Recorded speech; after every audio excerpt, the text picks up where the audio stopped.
제가 두 가지 질문을 던져 볼게요. 여러분 한번 생각하시면서 스스로에게 답을 한번 줘 보시죠. 첫 번째 질문은 여러분 인생의 꿈은 무엇인가요? 여러분 인생에 꿈이 있으실 텐데 그 꿈이 무엇인가요? 혹시 조금 연세가 드신 분이라면 여러분의 노년을 잘 마무리하시고 싶은 꿈이 있으신가요? 그래도 자식들에게 짐이 되지 않기 위하여 건강한 몸 가지고 있다, 주님 부르시면 가야지, 그런 꿈이 있나요? 아니라면 여러분 자식들에게 무언가를 남겨주시고 싶은 그런 꿈이 있으신가요? 저 자식에게는 이것 하나는 주어야 될 텐데, 저 자녀에게는 이것 준비해 주면 어떨까, 그런 꿈이 있으신가요? 중년의 인생을 사시는 분이라면 곧 닥쳐올 노년의 삶을 어떻게 준비해 두면 좋을까? 어떻게 지금의 삶을 최선을 다해 살면 우리의 노년의 인생이 조금은 더 행복해질 수 있을까? 그런 꿈이 있으신가요? 어떤 인생을 살든지 꿈 없이 사는 인생이 어디 있겠습니까?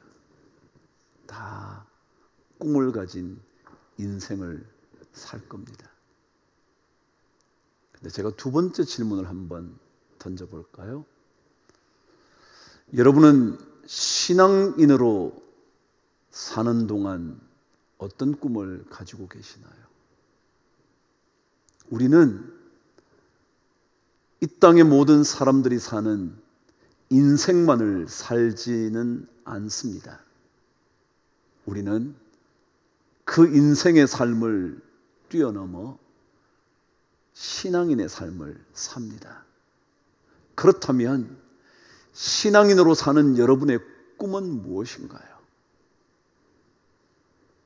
단 한 사람이라도 예수 그리스도에게로 인도함으로 생명의 면류관을 받고 싶은 꿈이 있으신가요? 아니면 한 번이라도 뜨거운 마음으로 성경을 정독해 보고 싶은 꿈이 있으신가요? 아니라면 우리 교인들 중에 어떤 분들이 자녀를 둔 그분들이 그 자녀들 한 자녀 한 자녀에게 남겨주고 싶은 성경 필사가 꿈이신가요? 아니, 신앙인으로 어떤 꿈을 여러분은 갖고 계시나요? 모든 인생이 꿈을 가지듯 신앙인으로 살고 있는 여러분과 저에게 신앙인의 꿈도 있어야 하는 것은 아닐까요? 모든 사람이 꿈꾸는 꿈, 모든 사람이 소망하는 인생의 소망 정도가 아니라 신앙인으로 살기 때문에 신앙인의 꿈은 무엇인지 우리 스스로에게 물어볼 필요가 있는 건 아닐까요? 옛 사람들은 이런 얘기를 한 적이 있습니다. 나무는 땅을 떠나서는 살 수가 없다고. 그래서 목토지교라 그랬습니다. 나무와 토양의 사귐 교제한 말이죠. 연결되어 있단 말이죠. 또 다르게 옛 어른들은 어수지친이라 그랬습니다. 물고기와 물의 친밀함. 물을 떠난 고기가 생명을 유지할 수 없는 것처럼 토양 없는 나무가 살아날 수 없는 것처럼 혹시 신앙인에게도 이것이 없으면 살 수 없을 거라고 생각되는 게 혹시 있으신가요? 만일 우리가 여러분과 저를 신앙인이라고 말한다면 신앙을 빼놓은 채 그냥 사람이라고 말하기에는 모자람이 있지 않겠냐고요. 그 사람을 어찌 신앙인이라고 그러겠냐고요. 그냥 인생을 사는 사람이 아니라 신앙의 인생을 살기 때문에 신앙인이라 그러지 않겠냐고요. 혹은 여러분과 저를 그리스도인이라고 말한다면 그리스도를 빼고 난 다음 우리의 인생은 없는 거나 마찬가지 아니겠냐 말이죠. 마치 물고기가 물을 떠나면 생명을 유지할 수 없듯이 그리스도인은 그리스도를 빼고 나면 살 수 없는 존재이라고 고백하는 것이 맞지 않겠냐 말이죠. 신앙이 뭘까요? 예수 그리스도에 대한 믿음의 고백 아닌가요? 예수 그리스도 그분에 대한 믿음의 고백이요. 버가모 교회에 소개된 예수 그리스도의 모습은 좌우에 날선 검을 가지신 분이라고 기록합니다. 그 말은 믿음을 지키기 위하여 목숨까지도 내어놓을 수 있는 그 사람들을 위하여 싸워주시는 그런 분이라는 의미일 겁니다. 아무리 죽음의 고통이 눈앞에 펼쳐진다 할지라도 주의 이름을 부여잡고 흔들리지 않으려고 몸부림치며 믿음의 길을 걷는 사람을 위하여 좌우에 날선검을 가지시고 싸워주시는, 우리를 위하여 일하시는 그 주님이 버가모 교회에 소개된 예수 그리스도 아니겠습니까?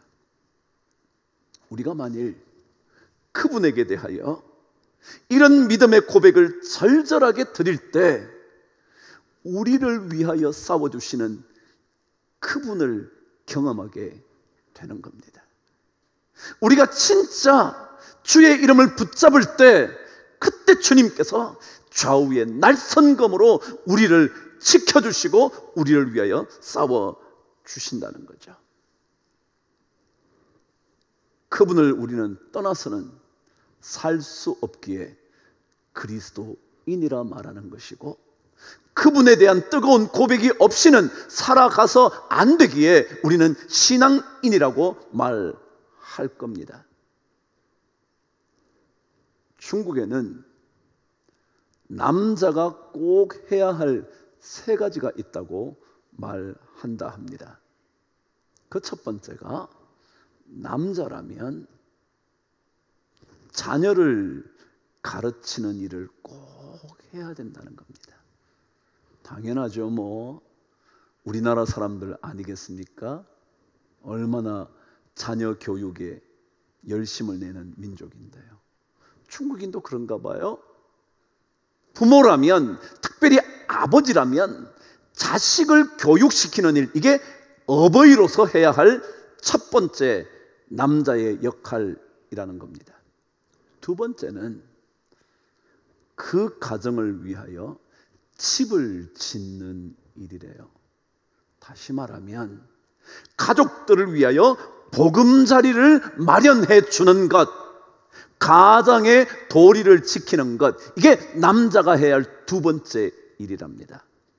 이해가 되시죠? 그렇잖아요. 적어도 남자가 되었다면 가정의 울타리를 쳐줘야죠. 보금자리를 마련해 줘야죠. 요즘으로 말하면 집을 마련하는 것일지 집을 짓는 일일지는 모르지만 그런 가정의 울타리가 되어주는 것, 가장인 남자의 역할이잖아요. 근데 3번째가 있대요. 그것은 나무를 심는 일이랍니다. 좀 독특하죠?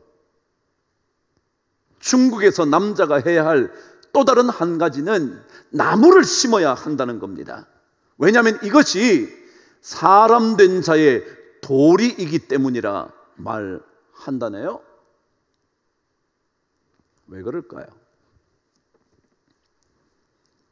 남자는 나무처럼 견고하게 서 있는 것, 어떻게 살아가야 하는지를 나무를 통하여 배워야 하기 때문에 나무를 심어야 한다는 겁니다. 여러분 한번 생각해 보십시오. 나무는요, 사람이 캐어서 다른 곳으로 옮기지 않는 한, 나무는 한 번 뿌리를 내리면 그곳에서 변치 않고 살아가게 됩니다. 비가 오든지 눈이 오든지 비바람이 몰아치든지 절대로 피하는 법이 없습니다. 오히려 그 비바람을 마주하면서 그 비바람을 버텨내면서 오히려 이겨내면서 조금씩 조금씩 성장합니다. 그러니까 남자라면 한 번 심겨진 그 자리에서 어떤 어려움이 몰려와도 흔들리지 않고 그곳에서, 때때로 흔들린다 할지라도 뿌리는 뽑히지 않은 채로 조금씩 조금씩 그 모든 어려움을 이겨내면서 성장해야 한다는 것입니다. 나무처럼 순리에 따라서, 계절에 따라서 성급하게 이루려고 하지 않고 천천히 때를 기다리면서, 그리고 피하지 않고 꿋꿋이 자리를 지키며 성장해 내어야 하는 진리를 나무를 통하여 배워야 하기 때문에 나무를 심어야 한대요. 그럼 신앙인도 나무를 통하여 배워야 하는 것은 아닐까요? 믿음의 인생을 사는 동안 비바람이 불어 닥친다고 해도, 혹서와 혹한이 우리의 삶에 밀려온다고 해도 버티고 또 버티면서, 피하기보다 맞부딪혀 이겨내면서 조금씩 조금씩 성장하고 성숙을 이루어내어야 하는 것 아니겠냔 말이죠. 퍼가모 교인들은 죽음의 현장에서 주님의 이름을 붙들고 버티고 버티면서 이겨냈습니다. 그때 그들을 위하여 싸워주시는 주님을 만나본 사람들이었습니다. 마침내 그들은 승리의 기쁨을 누려본 거죠. 죽음의 현장 앞에서 패배가 아니라 좌우에 날선검을 가지신 그분이 믿음을 가진 자신을 위하여 싸워주시는 그 예수 그리스도를 만나본, 승리의 감격을 해본 사람이라는 거죠. 그런 믿음의 승리를 경험해 본 사람들에게 오늘 성경은 두 가지 약속을 해줍니다. 그 첫 번째 약속이 17절 앞부분에 기록되어 있습니다. 한번 읽어보시죠. 시작. 귀 있는 자는 성령이 교회들에게 하시는 말씀을 들을지어다. 이기는 그에게는 내가 감추었던 만나를 주고. 승리의 믿음을 가지고 있었던 그 사람들에게 약속 하나가 주어졌는데, 그것은 감추어졌던 만나를 주겠다는 것이었습니다. 여러분, 만나는 언제 먹었던 것일까요? 이스라엘 백성들이 출애굽을 하고 광야의 삶을 사는 동안 주어진 하나님의 특별한 은혜였고 선물이었습니다. 더더욱이 이것이 없었다면 이스라엘 백성은 광야에서 살아남을 수 없었던, 이것이 주어지지 않았다면 이스라엘 백성들은 죽음에 맞닥뜨릴 수밖에 없었던 그것을 주신다는 거예요. 예수 그리스도 그분은 믿음을 지킨 하나님의 사람들에게 그분으로 말미암아 영원히 죽지 않는, 죽음에 이르지 않는 만나가 되셔서 생명의 떡이 되셔서 우리에게 주어진다는 거예요. 그런데 오늘 성경은 이것을 감추었던 만나라 기록합니다. 무슨 말일까요? 감추어 놓았다는 겁니다. 누가 감추셨냐 하면 주님이 감추어 놓은 겁니다. 감추어 놓았기 때문에 어떤 다른 누구도 찾을 수가 없습니다. 그 어느 누구도 발견해낼 수가 없습니다. 찾아낼 수 없으니 누구도 줄 수가 없습니다. 오직 숨겨놓으신 예수 그리스도 그분만이 줄 수 있는 만나가 감추었던 만나입니다. 사도행전 4장 12절은 그래서 이렇게 말하죠. 다른 이로서는 구원을 받을 수 없나니 천하 사람 중에 구원을 받을 만한 다른 이름을 우리에게 주신 일이 없다. 주님이 숨겨놓으셨기 때문에 주님 외에는 어느 누구도 찾아낼 수가 없어서 주님이 주시지 않으면 어느 누구도 줄 수 없는 그 생명을 주님께서, 생명의 떡을 주님께서, 만나를 주님께서 주신다는 거죠. 지난 시간 말씀을 묵상한 대로 발람의 가르침이 구원을 줄 수 있는 것이 아니고요, 발람이 탐심을 품고 돈 때문에 움직여갔던 그 돈의 우상이 그들을 구원할 수 있는 게 아니고요, 예수 그리스도 그분 외에는 구원이 올 수 없다는 이 사실을 우리에게 확인시켜 준다는 거예요. 만일 어느 누구가 찾았다고 말한다면 그것은 가짜입니다. 가짜 예수입니다. 거짓 예수입니다. 어느 누구도 알지 못합니다. 왜냐하면 그것은 감추어진 것이기 때문에 그렇습니다. 믿음의 승리를 경험하면 결코 죽음에 이르지 않는 생명의 양식, 감추어진 그 만나를 먹게 됩니다. 예배는 뭐냐면요, 이 자리에 예배는 뭐냐면요, 그분만이 우리에게 구원을 주실 수 있다는 것을 경험하는 겁니다. 다른 어떤 것을 쫓아가서는 그 어떤 우상들조차도 우리에게 생명을 줄 수 없는, 잠시의 기쁨일지는 몰라도, 잠시의 생명인 것처럼 보일지는 몰라도 영원한 생명의 양식 될 수 없기에 주님께서 그 양식을 공급해 주는 것이 이 예배라는 거예요. 그 예배를 위하여 이 공동체 교회가 필요한 거죠. 두 번째 약속은 17절 후반부에 이렇게 기록되어 있습니다. 읽어보실까요? 또 흰 돌을 줄 터인데 그 돌 위에 새 이름을 기록한 것이 있나니 받는 자 밖에는 그 이름을 알 사람이 없느니라. 뭘 주신다 그랬냐면 새로운 이름이 기록된 흰 돌을 주신다는 거예요. 그럼 새 이름이 누구 이름일까요?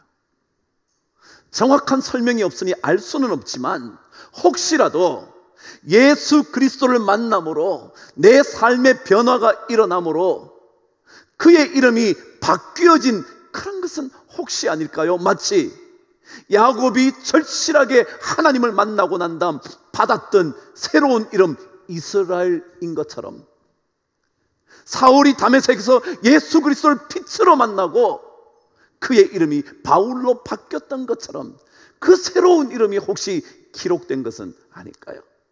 여러분과 제가 믿음을 지키다가 믿음의 삶을 살다가 몸부림치다가 주님 앞에 갔을 때 주님께서 새로운 이름을 기록하고 그 돌을 주시는 것은 혹시 아닐까요? 모르겠어요. 그러나 그 어떤 새로운 이름은요, 받게 되면 알 거라는 거예요. 받아보면 알게 된다. 아, 이 이름이었구나. 내가 그렇게 눈물로 기도했던 그 기도가 응답된 이 이름이었구나. 알게 된다는 거예요. 여러분, 그러면 뭘까요? 받는 자밖에는 모르는 그 이름이요. 신앙은요, 신비로움이 있는 것입니다. 신앙은 내면의 내밀한 영적인 경험입니다. 눈으로 보이는 것만 가지고 신앙이라고 말하지 않습니다. 남들이 손으로 잡아서 누릴 수 있는 것만을 바라보면서 사는 것을 신앙이라고 말하지 않습니다. 신앙은 아무도 모르지만 내 내면 속에서 경험되어지는 어떤 영적인 경험입니다. 그래서 오늘 성경은 받는 자 밖에는 아무도 모르는, 저 사람 어떻게 저렇게 살 수 있을까? 라고 말할 수 있을 만큼 아무도 모르는, 나만이 알고 있는, 받은 사람만 알고 있는 그 영적인 내밀한 경험을 하는 게 신앙입니다. 눈앞에 주어졌기 때문에 삶이 기쁨을 누리는 것이 아니라 주어지지 않았는데 어느 누구도 뭘 그런 걸 가지고 저렇게 기뻐해 라고 말할 수 있을 만큼의 내면의 어떤 기쁨이요, 그것을 신앙을 통하여, 믿음의 승리를 통하여 경험하는 겁니다. 믿음의 승리를 경험하게 되면 내 안에 어느 누구도 알지 못하는 그런 영적인 경험들이 자꾸 쌓이기 시작을 합니다. 오늘 성경에 흰돌이 주어졌다 그럽니다. 흰돌은 언제 주어진 돌이었냐 하면 전쟁터에서 승리하고 되돌아온 사람에게 주어졌다고 합니다. 내가 전쟁에서 승리하고 되돌아오면 승리한 군사들에게 하얀 돌을 나누어 주었다는 겁니다. 그리고는 며칠이 지나고 나면 거대한 승리자를 위한 잔치가 열리는데 그 잔치에 들어갈 수 있는 표시가 뭐냐면 흰돌이었다는 겁니다. 그 흰돌을 가져가면 그 잔치에 들어갈 수 있게 된다는 거죠. 말하자면 엄청난 기쁨과 즐거움과 영광의 자리에 들어가게 되는 증표라는 겁니다. 믿음의 승리를 경험하면 하나님께서 주님께서 준비해 놓으신 엄청난 기쁨과 즐거움과 영광의 잔치 자리에 우리를 불러주신다는 거예요. 그래서 그곳에 들어가서 어느 누구도 경험해 보지 못했던 그 놀라운 감격을 하면서 살아간다는 거예요. 신앙생활 이런 거예요. 누구도 들어가지 못하지만 주님의 즐거움의 잔치자리가 펼쳐지면 그 돌을 보여주면서 들어갈 수 있는 입장권을 가지게 된 그 삶을, 믿음을 가진 사람들이 살아가기 시작합니다. 신앙생활 아무도 알지 못하지만 그 마지막에는 알게 되는, 받은 사람들은 반드시 깨닫게 되는, 주님 아닌 다른 것, 발람의 가르침이든지 돈이라는 우상이든지 그 어떤 우상도 쫓아가지 않으면서 비바람이 불어닥쳐도 피하지 않고 끝까지 버텨내요. 주의 이름을 끝까지 붙들고 있어서 승리를 거머쥘 때 하나님은, 주님은, 예수 그리스도 그분은 우리에게 어느 누구도 모를 기쁨을 주신다는 거예요. 그 기쁨을 누릴 자격을 믿음의 사람들이, 신앙의 사람들이 받아 누리게 된다는 거죠. 우리 나무처럼 한번 심겨지면 비바람이 불어도 버틸 수 있는 믿음의 사람 되기를 바랍니다. 버가모 교인들처럼 죽음의 현장에서도 주의 이름을 붙잡고 믿음을 저버리지 않으므로 주님께서 주시는 내밀한 기쁨의 잔치 자리에 함께 들어갈 수 있는 성도들 되시기를 바랍니다. 이것이 우리 교회가 꿈꾸는 꿈 아닐까요? 이것이 바로 신앙인인 여러분과 제가 꾸어야 할 꿈 아닐까요? 이 복이 우리 자녀들에게까지 꼭 임하게 되기를 주님의 이름으로 축복합니다. 기도하겠습니다. 하나님 아버지,